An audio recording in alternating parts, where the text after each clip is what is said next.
Hi, I'm Dara, and this is A Right Way. I want to take a second to just dive into a fun free writing exercise. Sometimes I like to plan things out to the letter and start off with a premise and then think of a log line and go into a more extensive plot like a one-page synopsis and a treatment, and then go into a more detailed, what we call beat sheet outline, where you describe each particular scene and then go into the long process of writing the screenplay, so on and so forth. That is typically what I do when I start a new project. But every once in a while, it's fun to just start something without thinking too far ahead. And there are a couple of tools that I use to just get the creative juices flowing, and I want to share that with you. All right, so here we have a free writing exercise chart that I've created where I just have a basic character, a location, and a goal. For random characters, I have a list here that ranges from old woman to monster creature. So there's a lot to choose from in different types of locations and obviously different goals. Sometimes it's fun to just pick one of these things and get rolling. So I want to start off with, let's say, a middle-aged man. So I will highlight that. Okay, we'll go with a middle-aged man. We'll make him from a small rural town, and we'll make his goal love. So we're just gonna go ahead and get started on an example with this and dive right into a screenplay. I have Final Draft open, and this is the industry standard software for film and TV scripts. There are free software programs you can use, but I highly recommend that you get your hands on one of these versions of Final Draft so that you can be a part of the industry standard. And also, there are some really efficient shortcuts inside of here. We're going to just dive in and get started with our premise. So we have a middle-aged man in a rural town, and he's looking for love. And I want to just do a free write where we come up with ideas off the top of our heads and see what happens. It can be a lot of fun. It can be a little nerve-wracking too, especially when you're in the beginning. But hey, let's just start in. So I'm going to begin with a fade in to establish the beginning of the script. And now we're gonna give ourselves what we call a slug line after that transition. And this is going to be an exterior, let's say ranch house day. And I want the story to take place in a small town that I visited called Marshall, Texas. That's what I have in my mind. That is another story for another day, but we're going to set this in Marshall. So a cozy one-story home surrounded by wheat fields, a few crows fly overhead. We are definitely in the country now.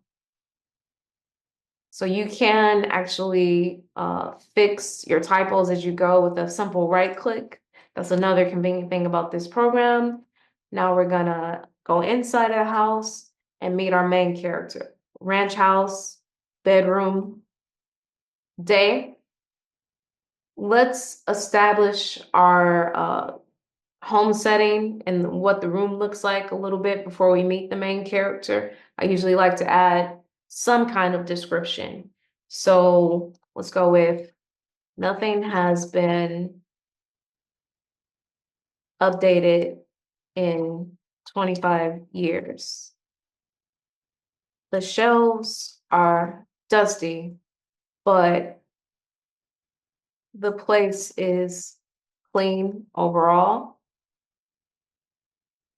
And now let's meet our main character. We're going to name him Hugh Jackson. Hugh Jackson, 55. Uh, big curly beard. We can make it a big curly salt and pepper beard to establish more about the character's age. Um, Easygoing smile and the pot belly of a man who loves his beer and red meat. So we've established a little bit about Hugh just from these character description lines that we've added. And let's picture him. He stands in front of a full length mirror and holds in his stomach while tightening his belt. He adjusts his shirt collar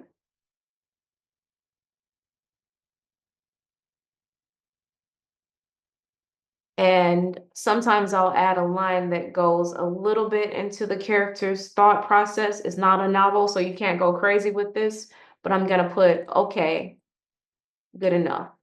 I'm picturing that he's getting ready for a date. This character is looking for love. And I try to avoid a lot of voiceovers in my scripts too. I want to show and not tell, but the okay, good enough is just a vibe. So that imagine if the director is giving notes to the actor, then they kind of know what to do with that and how that build that character and bring Hugh to life. Okay, now we're gonna go. Imagine he's on his way to the date. Instead of a car, I picture him with a pickup truck. So let's go inside of his truck. Interior pickup truck, day. Q sits behind the wheel and hums along to the country music classic from Charlie Pride, one of my favorite songs. Is anybody going to San Antone? That's amazing. You should listen to that song if you haven't heard it. So we can tell that he's in a good mood.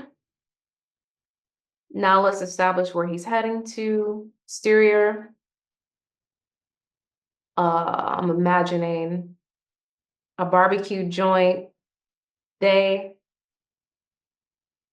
Hugh pulls into the dusty parking lot.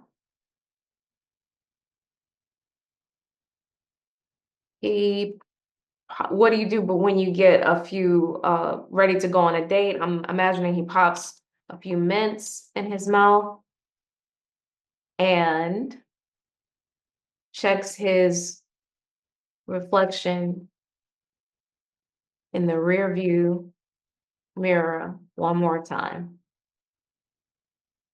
Okay, he's ready for his date. Interior barbecue joint day.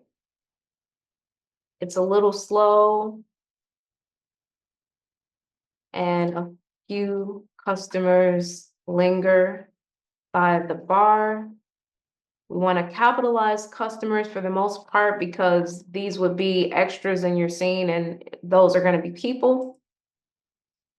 Hugh enters. So when he walks into the barbecue joint, I'm imagining that there are, maybe a couple of people look over him, specifically like the staff.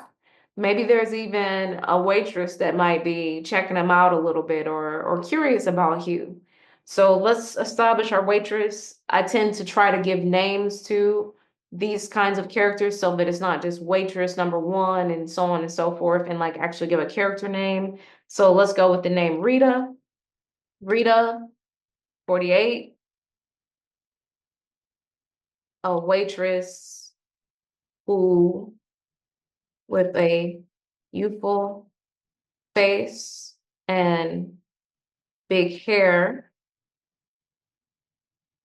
grins and waves at him. So Rita, hey, have a seat anywhere you like. So let's have Hugh nods and makes his way to a table by the window. Now here we go.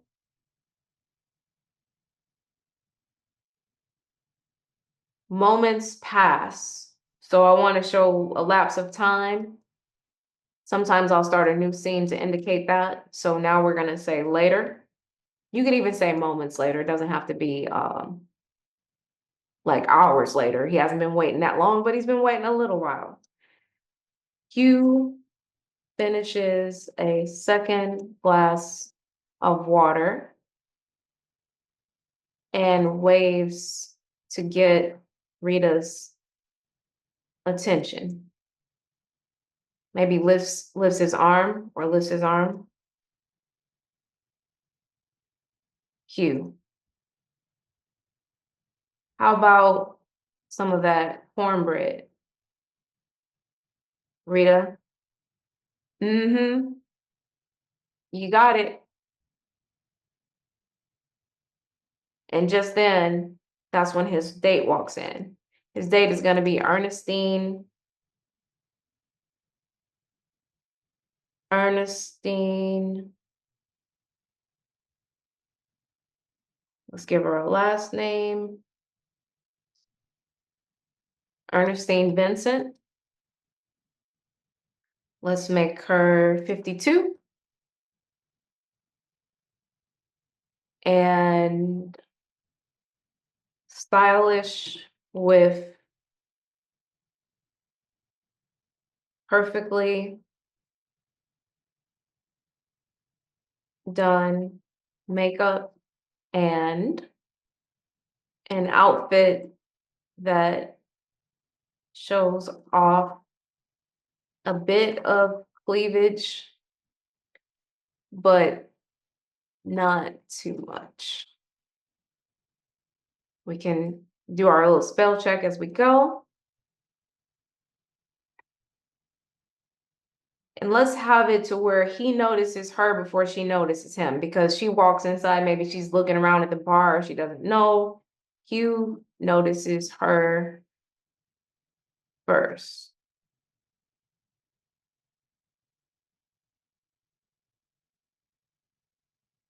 Hey there.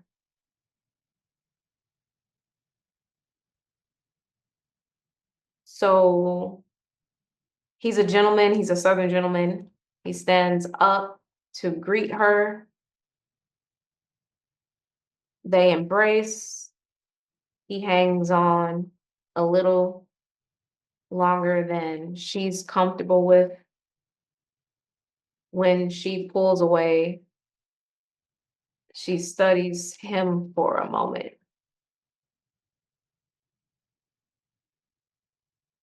So let's say he says something to the effect of, you look, he's still a little nervous. You look just as good as good as I remember. So she has two choices because this is a date. She can either return the compliment and say he looks attractive too, or just take it in as like a thanks. I'm already aware of that. And I'm leaning towards, her being a little more conceited or maybe not as into him as he is into her. So Ernestine says something like, oh, thanks. He pulls out the chair for her and sits down. Rita hustles over to their table with cornbread. Okay. What else can I get for y'all? Maybe she's finally noticing that his date is here. Hugh says the brisket is about the best around. And Ernestine may say something like, we're establishing like if they're gonna hit it off or not. And she says, I'm swearing off red meat these days. It's, I'm sticking to chicken and fish. And then maybe Hugh says, oh, because he doesn't really know what to say to that, down here in this part of Texas. Rita doesn't know what to say either. Rita, let's give her a little line before she exits where she says something like, uh, I'll check back on y'all. Rita makes her way, heads over to the bar, heads back towards the bar. Okay.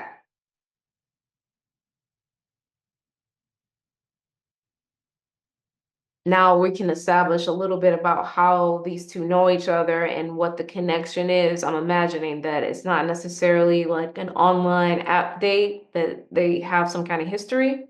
And I'm just thinking of this off the top of my head, but maybe he says something to the effect of, what has it been? Or maybe like what? It's been 15 years, right? 17. But don't get me started. So how do they know each other? Maybe they used to date, but that would be a little too, that may not be intriguing enough. Maybe they used to work together. So I think I want to go with that angle. But don't get me started. So there's establishing some history. And he can say something to the effect of, you haven't changed, not one, not one bit. And maybe she says something to the effect of, have you tried the catfish here? Because, maybe she's not as attracted to him as he is to her. So she's changing the topic. Hugh says,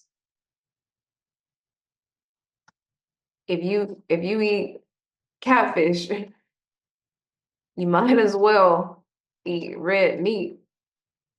I'm just saying. He laughs.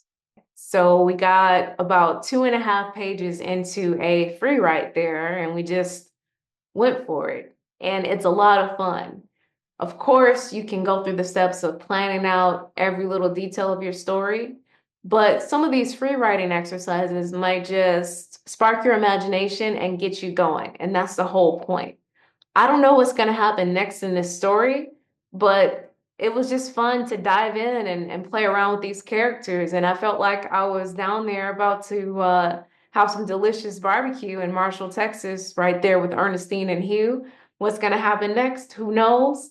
But once again, these free writing exercises just allow you to dive in without overthinking things, because overthinking can be an enemy for writers. There's nothing wrong with planning, but there comes a time when you just got to dive in and do it. So I hope you found this helpful. Thank you so much for watching.